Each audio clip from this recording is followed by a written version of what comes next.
Recently, one of our fathers celebrated 80th birthday. That was Ukpai. And the person who came for his birthday celebration was Papa Adeboye. Uma is 80, Adeboye is 80. I hope you know that Adeboye does 40 days fasting every single year with no food. Every year. He's 80. He's still on his 40 days. Any day he stops, he will tell you God's grace will stop. Because God doesn't dash power to any man. Anyone who wants to carry God, you pay the price in the secret, so God will reward you in the open. Papa Omar, I got closer to Omar in the early 80s. I was going to Bible college around 85, 86. And I answered the call. I'm 40 years as a pastor in this city, so my ministry goes way back. And that time I was in Uyo schooling, and Papa Omar's house was very close. And Papa Omar helped me to know one or two things. Number one, he talked about the tithes of your time. That any child of God who cannot give God the tithe of his time cannot rise in the spirit. What is the tithe of your time? 2 hours, 40 minutes every day. And Omar told me, I, your father, I give God a double tithe. That is 6 hours. Omar cannot step out from his house without covering 6 hours. That is his life for over 50, getting to 60 years of ministry. I learned that from him. He's the one who schooled me and challenged me. I pray 7 hours every day of my life. No single day will I never cover 7 hours, because I had a father who mentored me and tutored me that you can never see God except you're ready to pay the price. It's the same Umar. I like to go and meet him almost every year. I'm going to go to see him next week because of the encounter I just had last week. When you have encounters, look for the men who encountered you and find a way to sow into their life so they can now seal it in the physical. So last time I went to Omar asked me, are you still praying? That I, your father, I am still fasting 280 days every year. Any day I stop, God will remove his hand. A man of 80 years, he's fasting 280 days every year. You are eating 280 days every year. And you're wondering why you don't see God. You will never see God. We're talking about supernatural encounter. Supernatural encounter. For you to draw the hand of God down, it's not a joking matter. Every great general in the Bible, they pay the price. Every great general you're seeing here in the earth.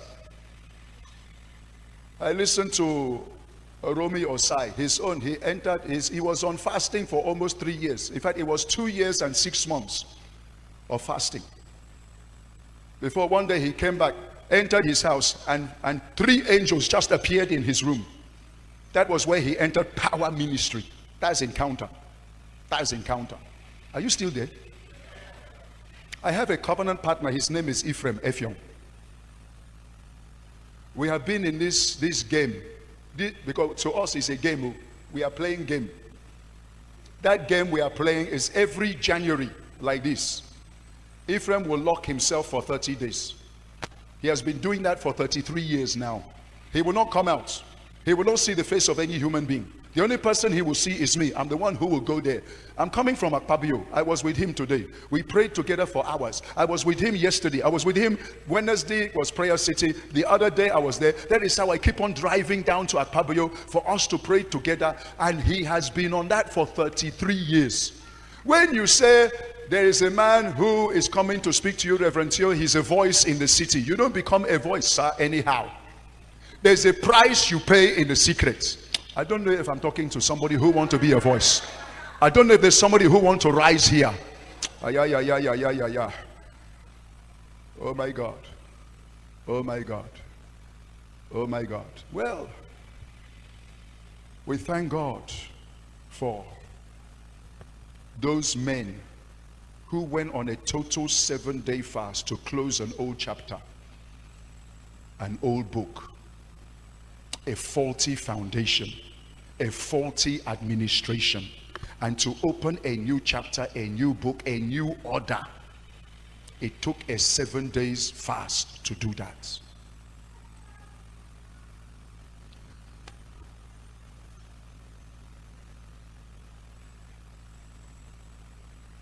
My own foundation took me a lot. It took me 11 years to handle, because my father was the national president of Ogboni, and my father's house was the national headquarters of Ogboni.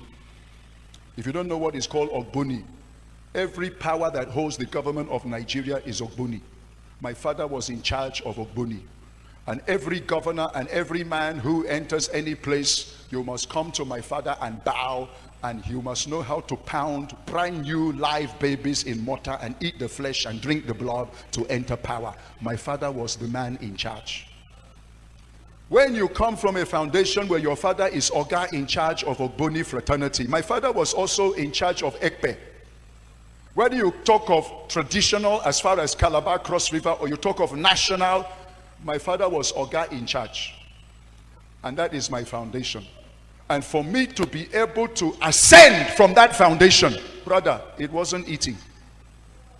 It took me dying in God's presence. When I was your age, I believe you are, most of you are youths I'm talking to, you are in your 20s, most of you.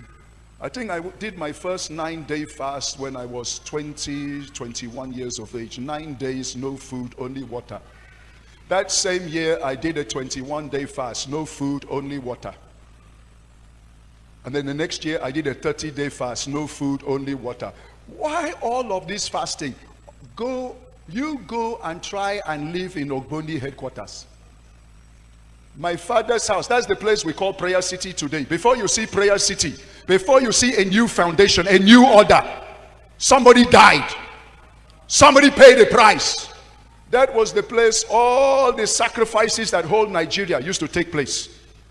And so for me to close that chapter and raise a new order, I have to pay a very heavy price.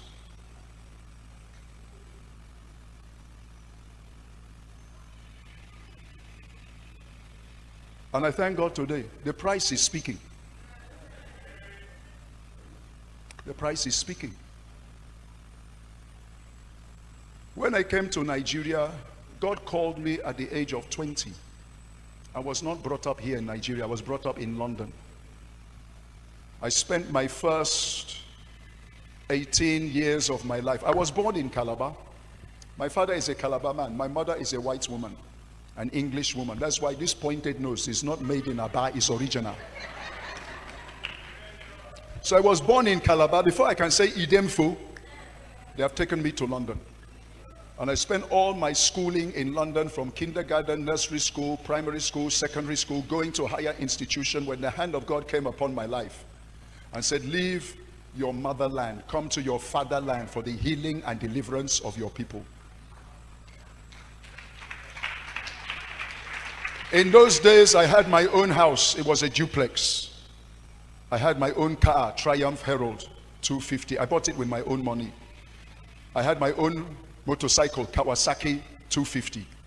I had a 10-gear racer bicycle. And God said, leave your motherland, come to your fatherland for the healing and deliverance of your people. I don't know Calabar. I was a baby when I left Calabar. I've never eaten gari before, not to talk of draw soup. I don't know the language. I don't know the culture. And God said, leave London, come to Nigeria. I didn't argue. I sold all my properties. Within 2 weeks, I landed here in Calabar. When I came to Calabar, I said, let me take over the shoes of my father. My father was the greatest lawyer in the whole of the South. He had the largest chambers, law chambers, in the whole of Cross River, Ukpai, down to Abia, down to Rivers. My father was an international lawyer that used to represent Nigeria in all the international courts. Any international case, my father will represent Nigeria. My father was one of the people who wrote the Constitution of Nigeria with Rotimi Williams. Rotimi Williams was the best man to my father when he married my mother. So when I came to Nigeria, I said, okay, seeing my father has a chambers, let me now go to study law. Let me go to University of Calabar, seeing it's one of the best law schools in Nigeria. And so I went to study law in Unical. And God came to Unical and said, I didn't call you to be a lawyer. I called you to be a deliverer to your people. So leave this place and go to Assemblies of God Bible College, Uyo. I did not argue with God. I packed all my things. The next day I was in Uyo Bible College. And I answered the call under the Assemblies of God. And the leadership of the Assemblies of God sent me to be an assistant pastor at a place called Etinian Abasi, under the Reverend F.C.M. Obuji. I was 21 years of age. I became an assistant pastor to a church of about 800 members, 800 attendants. And my senior pastor said to me, Theo, I am leaving the work in your hand. Why I brought you as an assistant pastor, I am doing my degree course at Umuahia. And I will not come back except month ending. We do accounts. First Sunday, second Sunday, third Sunday, you're the one to preach. All the Bible class, you're the one to preach. Sunday school is in your hand. Who am I? Johnny just come.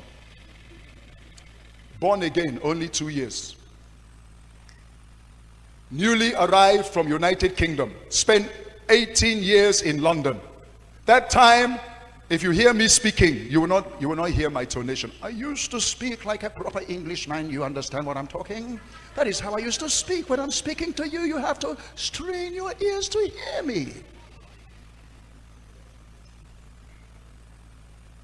And that was how a church of 800 within 3 months reduced to 700, 600, 500.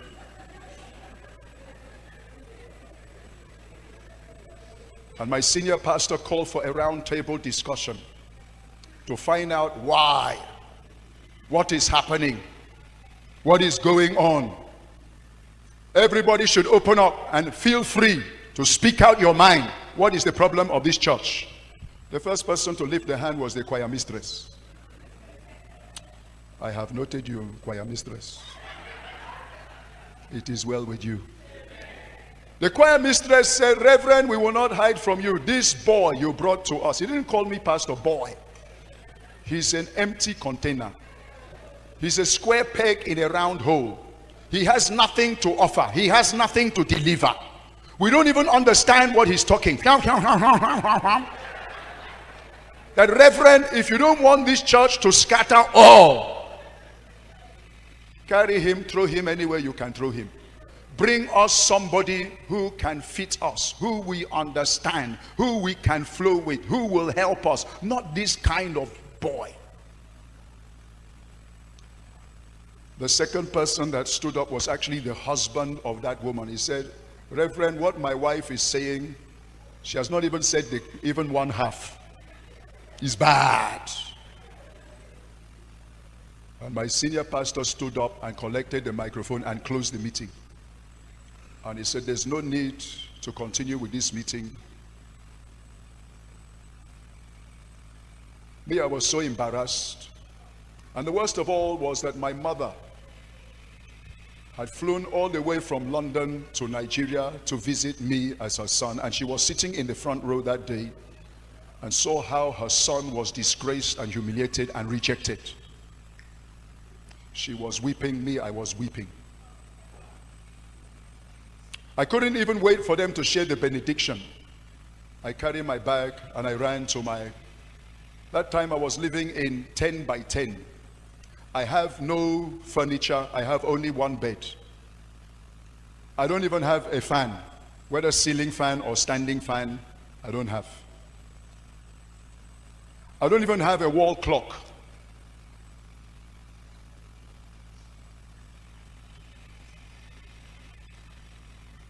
I was operating at a very low level in life, and I threw myself on the floor and I began to cry like a baby. Maybe you don't understand because you have never known what it means to leave United Kingdom and sell all your properties in obedience to God to come for a people, and the people you come for have rejected you. I wept like a baby. I wept until there was no strength, no energy left in me. I was sobbing. I said, God, where are you? You told me to leave UK. I've left UK. You told me to leave law studies. I left law studies.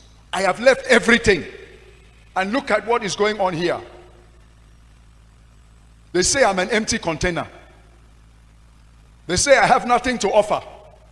And then I heard the still small voice of God came to me and said, son, what they say is correct. You are an empty container. You have nothing for your generation. So I give you a choice.